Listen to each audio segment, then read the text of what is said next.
Bonjour à tous, je m'appelle Sadio et aujourd'hui je vais vous raconter une partie de ma vie. Je suis née au Mali, dans une famille soninké très attachée à ses traditions et à ses valeurs. Chez nous, la dignité et le respect de soi sont les piliers de l'éducation d'une jeune femme. On nous apprend que notre honneur est le reflet de celui de notre mère, de toute notre famille. Pas de petite amie, pas de sortie nocturne, pas de relations intimes avant le mariage. C'était sacré, c'était notre fierté. À 19 ans, j'ai eu la chance de venir en France pour poursuivre mes études. J'ai atterri dans une petite ville de province, loin de l'agitation que j'aurais pu imaginer. J'étais une étudiante sérieuse, discrète, presque invisible. Je savais pourquoi j'étais là. Réussir mes études, rendre mes parents fiers et construire mon avenir. Je pensais être préparée à tout, avoir une volonté de faire. J'avais tout prévu, sauf une chose. L'amour. Pour la toute première fois de ma vie, je goûtais à une liberté nouvelle. Une petite liberté, juste assez pour éveiller ma curiosité. Mais je me disais que ce n'était pas assez pour me perdre. Je me trompais. Un soir, des amis m'invitent à une soirée organisée par des étudiants maliens. Je décide d'y aller. Je me prépare, je me mets sur mon 31. Robe élégante, maquillage soigné. Je voulais être une vraie fille de Bamako, fière de ses racines. Et ce soir-là, je n'ai pas manqué de regards ni de tentatives de séduction. Mais mon cœur, lui, n'en a vu qu'un seul. Il s'appelait Samba. Grand, beau, un sourire ravageur et un parfum qui m'a tout de suite envoûté. Il s'est approché, avec une confiance incroyable, et m'a invité à danser. J'ai accepté, un peu intimidée, et sans le savoir, en posant ma main dans la sienne, je venais de laisser un homme marquer ma vie pour toujours. On a dansé toute la nuit. On a parlé, on a ri. C'était magique. À la fin de la soirée, il a insisté pour me raccompagner jusqu'à chez moi, comme un vrai gentleman. Devant ma porte, il m'a demandé mon numéro de téléphone. Mon cœur battait la chamade. J'ai dit oui. C'était le début de ma première grande histoire d'amour. Les jours suivants ont été un tourbillon. Des appels qui duraient des heures, des centaines de messages, des rendez-vous galants. Il m'emmenait au restaurant, au cinéma, on se promenait main dans la main. Je découvrais ce que c'était que d'être amoureuse et je tombais vite, beaucoup trop vite. J'étais sur un petit nuage. Après quelques mois de cette romance parfaite, Samba a commencé à vouloir que notre relation aille plus loin. Il voulait plus d'intimité. J'ai paniqué. Et je lui ai expliqué mes valeurs, l'éducation que j'avais reçue, l'importance de l'honneur de ma famille, et surtout celui de ma mère. Je lui ai dit que je ne pouvais pas, que je devais me préserver pour le mariage. J'ai vu la déception dans ses yeux, et ça m'a brisé le cœur. Mais il m'a regardé tendrement et m'a dit « Ne t'inquiète pas, princesse, je patienterai, tu es ma reine, et je t'épouserai. » Ces mots ont suffi à me rassurer. J'étais tellement amoureuse, tellement convaincue de sa sincérité. Un jour, il m'a regardé droit dans les yeux et m'a dit « Sadio, je veux faire de toi ma femme. J'ai un travail stable, un appartement, je peux subvenir à nos besoins, je ne veux plus attendre. » J'étais aux anges. C'était tout ce que j'avais toujours espéré. Mon premier amour voulait devenir mon mari. Sans une once d'hésitation, j'ai dit oui. Je m'imaginais déjà en robe de mariée, notre famille réunie. Folle de joie, j'ai tout de suite appelé ma grande sœur qui vivait à Lille pour lui annoncer la nouvelle. Elle était si heureuse pour moi qu'elle nous a immédiatement invités chez elle pour nous rencontrer. Dans la foulée, elle a appelé la famille au Mali. La nouvelle s'est répandue comme une traînée de poudre. Tout le monde était content, tout le monde célébrait notre futur mariage.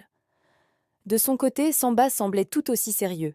Il appelait ses parents devant moi, me faisait parler avec sa sœur, tout avait l'air si réel, si concret. J'étais comblée, persuadée d'avoir trouvé l'homme de ma vie. La date pour la rencontre officielle des familles approchait. C'est à ce moment-là qu'il est revenu à la charge, insistant pour que nous passions à l'étape supérieure. Il m'a dit que nous étions fiancés, que nous allions bientôt nous marier, que je pouvais lui faire confiance. Et j'ai cédé. J'ai trahi mes propres valeurs, mes promesses, par amour et par confiance aveugle. Et c'est là que tout a basculé. Presque du jour au lendemain, Samba est devenu distant. Il a arrêté de parler de mariage. Les conversations sur notre futur se sont faites de plus en plus rares, remplacées par des silences pesants. Pendant que ma famille au Mali me mettait la pression, me demandant des nouvelles de la dot et des préparatifs, lui, il multipliait les excuses. Il était soudainement très occupé, fatigué, stressé par le travail. Je me suis retrouvée seule, prise au piège entre les attentes de ma famille et les doutes qui commençaient à me ronger. Il est devenu froid, absent. On ne se voyait plus que quand lui le décidait. Les disputes sont devenues notre quotidien. Mais je restais, par loyauté, par honneur, et peut-être un peu par honte d'admettre que je m'étais trompée. Un jour, j'ai atteint ma limite. Je n'en pouvais plus de pleurer, d'attendre, d'espérer. J'ai pris mon téléphone et je l'ai bloqué partout.